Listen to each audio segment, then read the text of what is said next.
बिस्मिल्लाहिर्रहमानिर्रहीम। अस्सलाम वालेकुम। मेरा नाम हुसैन इकबाल है और मेरे साथ हैं हसाम हैदर। हसाम भाई, आज आपने देखा कि वीडियो का आगाज़ समझ नहीं आ रही कि कहाँ से शुरू करें।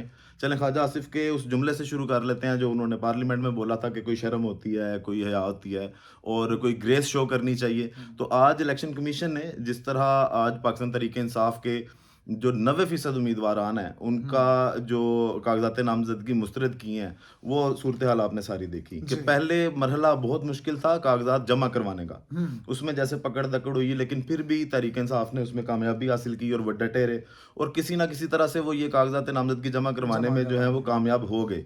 अब ये मरहला था, इसमें एक तो वो जो 2 अगवाइयाँ तजवीज़ कुनिंदा और तइयद कुनिंदा थे, उनकी गिरफ्तारियाँ हुई, उनको जिस जी। तरह अगवा किया गया और बाकायदा वकीलों को उठा लिया गया। हुँ, आज हुँ, जिस तरह वकला ने एहतजाज भी किया उस पे, जी।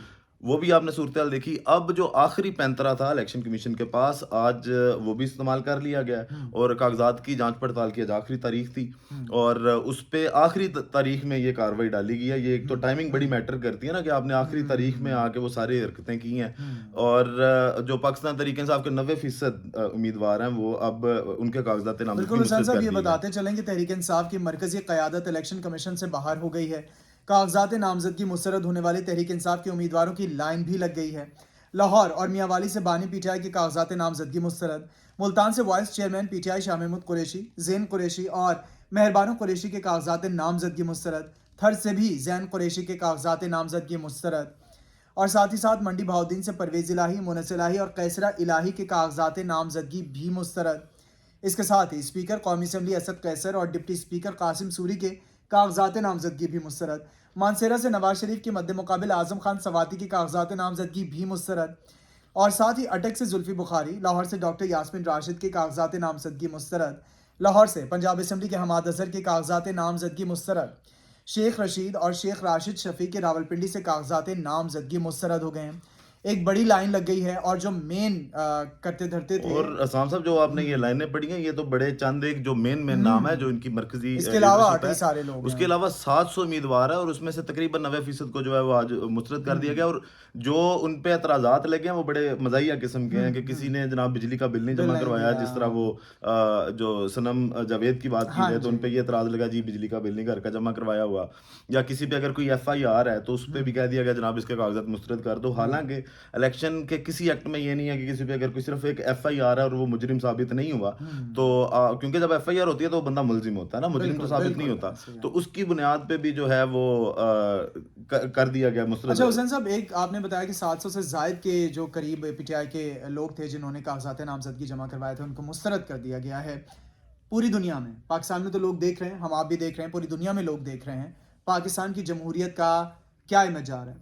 हम आने वाली नस्लों को क्या पैगाम दे रहे हैं। इवन हम हमारी नस्ल को क्या पैगाम जा रहा है कि हमने जो इतनी लंबी हमारी ज़िंदगी है, उसमें अभी तक हमने वोट कास्ट करना है, आगे नहीं करना, किस बुनियाद पे करना है, चीज़ें किस तरह से हो रही हैं। असाम, ये जो तमाम तर मामलात है ना, इससे सवाल बहुत सारे उठते हैं। हुँ, एक सवाल तो ये है कि वो जो इलेक्शन साफ शफाफ होंगे या शरीफ शफाफ होंगे, हुँ, उसका जवाब भी आज मिल गया है कि हुँ, इलेक्शन तो जनाब शरीफ शफाफ ही होंगे। हुँ, ये मैं क्यों कह रहा हूँ? क्योंकि एक जानिब अगर देखा जाए तो तहरीक इंसाफ को ये जनाब कागजात लाइनों में लगे हैं मुस्तरद करके, उन्होंने बिला वजह करते गए हैं बस कि हुँ, उनको लिखा ये हुँ, था कि मुस्तरद मुस्तरद और वो एक लाइन लगा दी गई।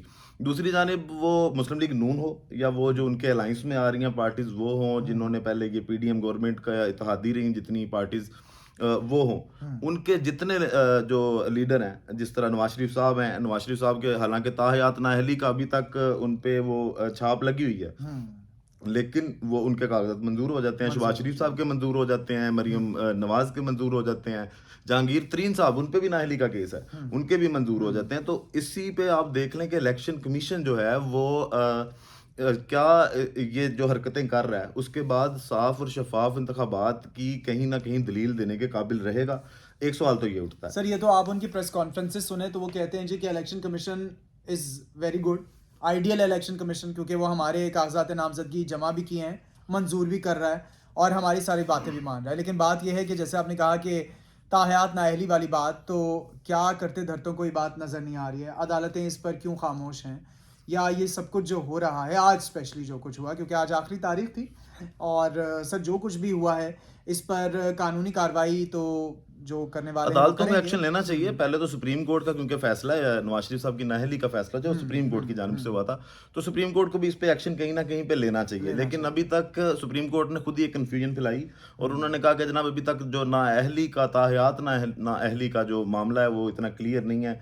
जो इलेक्शन कमीशन का एक्ट है वो कुछ और कहता है, सुप्रीम कोर्ट का कानून कुछ और कहता है। तो इस पे अभी पहले जो है वो मामला सेट होंगे, फिर कोई फैसला आएगा। लेकिन अभी यहाँ पे जो बात आती है वो ये है कि कई लोग ये सवाल करते हैं कि जनाब नवाज शरीफ साहब जब अगर ना अहल हैं ताहयात तो उनके कागजात मंजूर कैसे हो गए। तो उसमें जो उसका जवाब है वो यही है कि जनाब किसी ने नवाज शरीफ साहब की जो कागजात थे उन पे एतराज़ नहीं उठाया और जो इलेक्शन कमीशन है उन्होंने भी ज़हमत नहीं की कि वो खुद से हालांकि वो कर सकते हैं, उनके पास ये राइट्स हैं, वो ये सवाल उठा सकते हैं। अगर वो बिजली का बिल ना जमा करवाने पे सवाल उठा सकते हैं तो वो इस पे भी सवाल उठा सकते हैं। लेकिन उन्होंने क्योंकि इस टाइम लाडला प्रो मैक्स चल रहा है, सुपर लाडला प्रो मैक्स, तो उनके लिए तमाम तर जो लेकिन वो तो सहूलियात आज हैं। उनका बयान भी आया ना, वो कहते हैं जी हमें तो फील्ड ही नहीं दी जा रही, अभी भी उनको लेवल ही फील्ड नहीं नहीं है मिल रही। हमारे पास, कि फील्ड दे दिए, लेवल नहीं है हमारे अभी पास। भी वो जवेद लतीफ़ साहब ने जिस तरह हाँ कहा जी, है, वो देखें वो इनकी जो आप कह सकते हैं ना कि एक फ्रस्ट्रेशन है वो नज़र आ रही है। क्यों?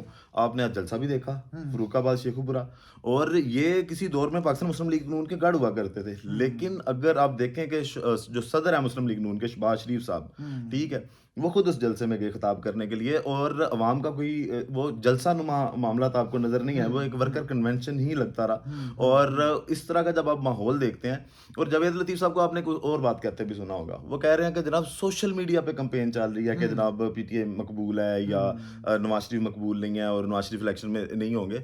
हालांकि अब ये ग्राउंड में जाने के लिए तैयार खुद नहीं है। जाएं जलसे करें, आपको कौन रोक सर रहा है? जहाँ तक मुझे याद पड़ता है कि मरियम नवाज शरीफ साहिबा थी, मरियम औरंगजेब साहिबा थी, इन्होंने बाकायदा पीएमएलएन की सोशल मीडिया कैंपेन लॉन्च की थी, क्यूआर कोड भी लॉन्च किया था कि मैक्सिमम यूथ जो है उसमें रजिस्ट्रेशन करवाए और आए। तो अगर पीटीआई के पास सोशल मीडिया के लोग हैं तो क्यों नून लीग के पास नहीं है, क्यों यहाँ पर वो मार खा रही है जो एक मखसूस पार्टी जिसकी आप बात करें।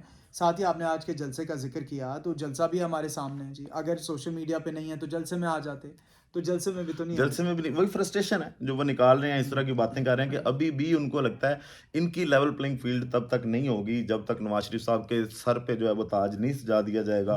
उनको एक लाडले बच्चे की तरह बिठा के उनके मुंह में फीडर लगा के और सर पे ताज नहीं पहना के बिठाएंगे ना, तब तक इनको लेवल प्लेइंग फील्ड तो नहीं मिलनी, क्योंकि अभी इनको डर बहुत है।